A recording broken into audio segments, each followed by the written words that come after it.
It's always a pleasure to get back to what we fondly and appropriately refer to as Military City, San Antonio, Texas, and certainly back to St. Philip's College. It's an honor to be here to celebrate this legislation with all of you, at least in part to help repay the enormous debt that we as Texans and Americans owe our brave fighting men and women. You know, from our earliest days, America has truly been blessed with this very special breed of individuals, men and women from all across our nation who are willing to step forward, to place their lives on that thin line between us and those that would do harm to our country or to our citizens. And just think about the legends that we have been taught or we know from places like Concord, the countryside and the beaches of Normandy, the hills of both Korea and Afghanistan, or those jungles in Vietnam. But those legends that we learned all started with real individuals, with friends and family members who loved them. All too many of them paid the ultimate price for our freedom. Texas has always had this very unique bond with the U.S. military, with its veterans, and nowhere in this state is it more true than San Antonio. As the home state for so many who have sacrificed so much for our country, we have this special duty to improve the lives and the circumstances of our veterans.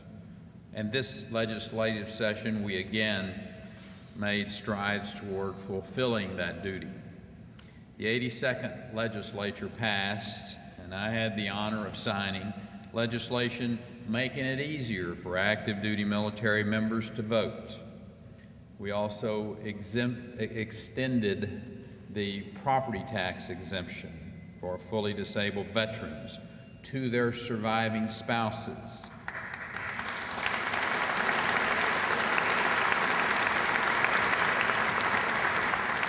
In that same legislation, we also ensured that that exemption would follow a veteran to a new property if they moved. Legislature also passed Senate Bill 1736, College Credit for Heroes.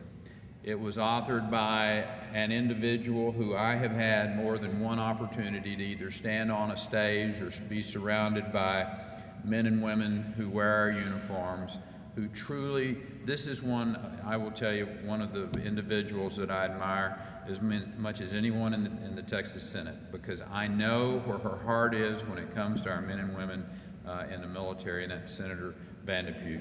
Leticia, thank you.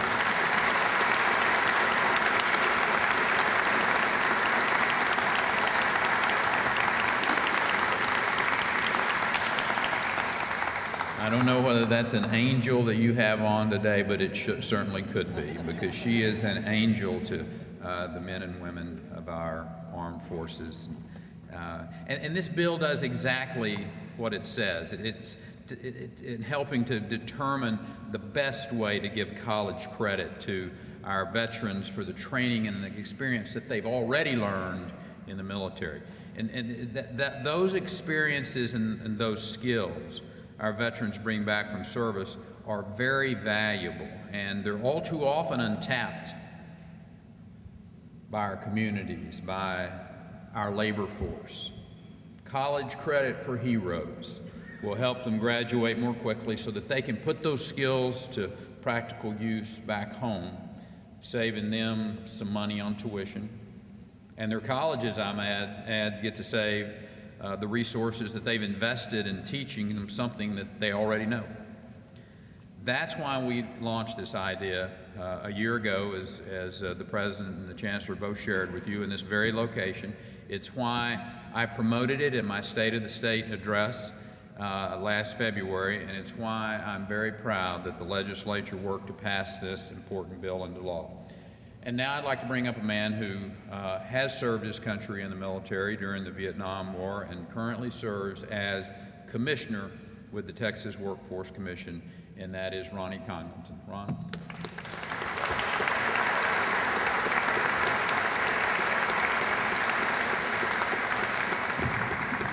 Good morning, everybody. Governor Perry, thank you for allowing me to be here for signing this bill.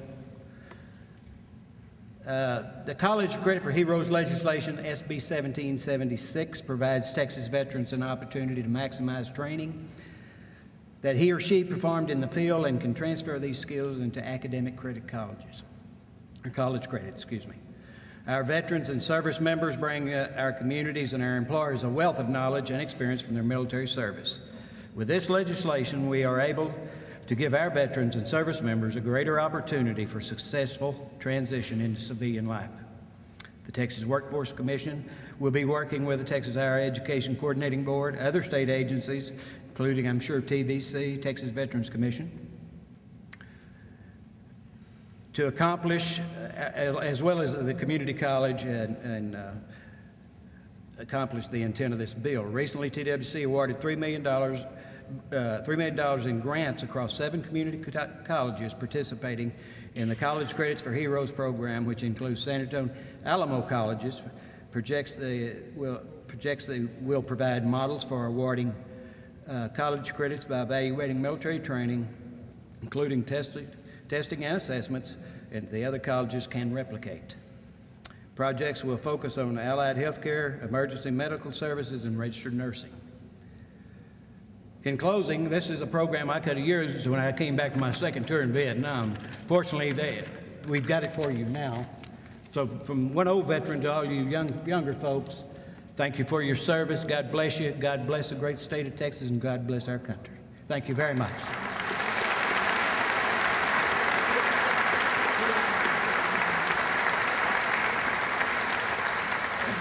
All right.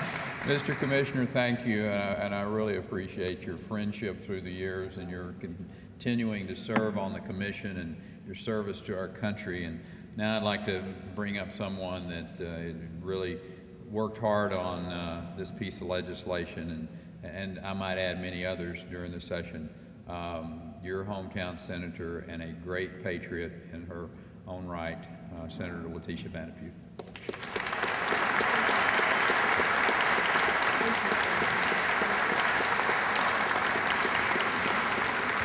Thank you. Good morning, special guest governor. It is absolutely fabulous to have you here at Alamo Colleges at St. Philip's with our chancellor, our president, our board members, certainly folks from the higher ed community, but most of all, our active duty military and our veterans.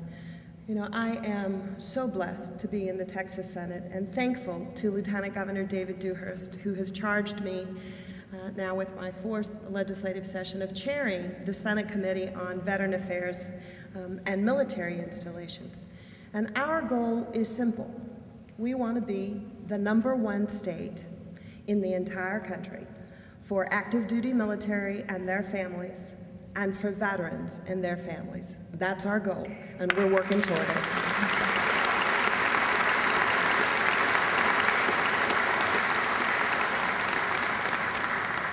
And there's no better place than San Antonio.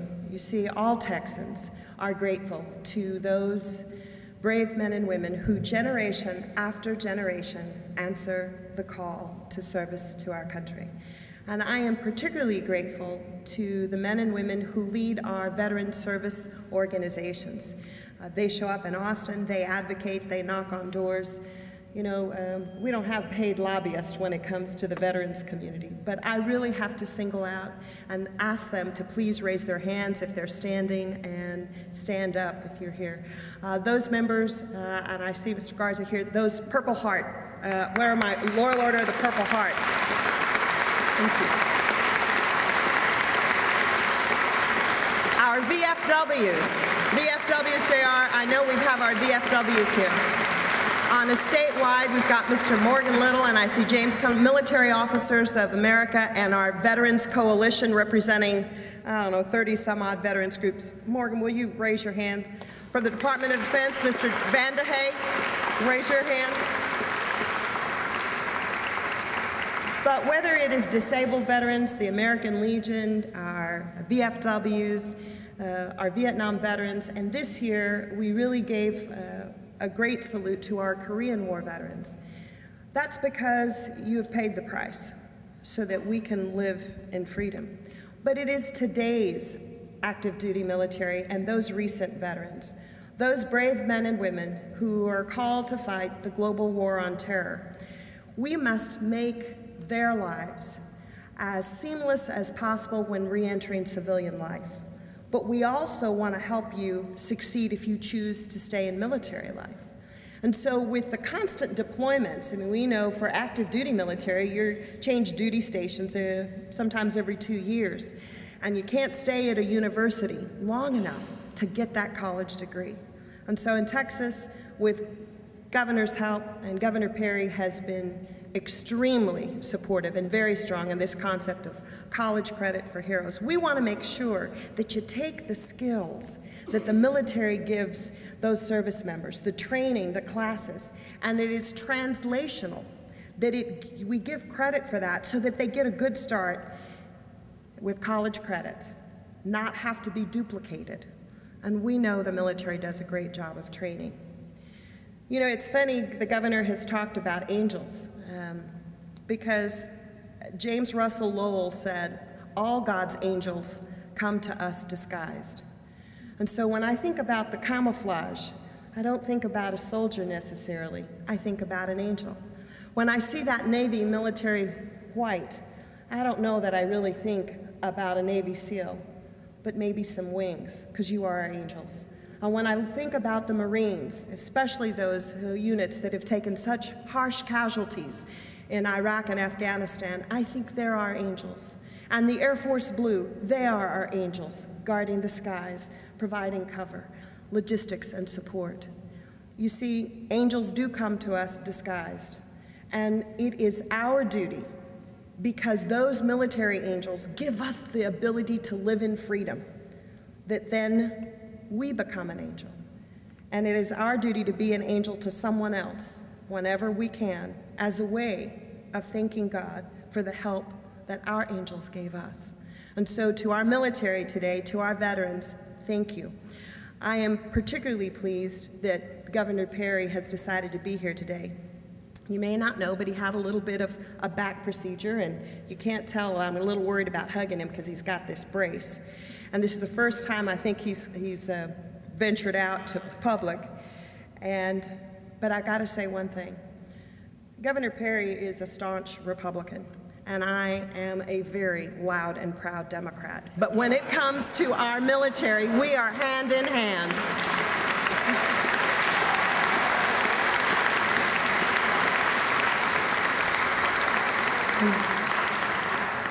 And so, Governor, let me tell you, thank you for all of that you have done, and particularly the concept of college credit for heroes, working with our office, with my colleagues in the House and Senate. I know that we wish you a quick recovery on that spine, but I gotta tell you, your spine needed no shoring up when it came to legislation affecting the veterans and military members of this great state. You have always been there for them, and for that I am extremely grateful. Muchísimas gracias. Thank you, and God bless our military.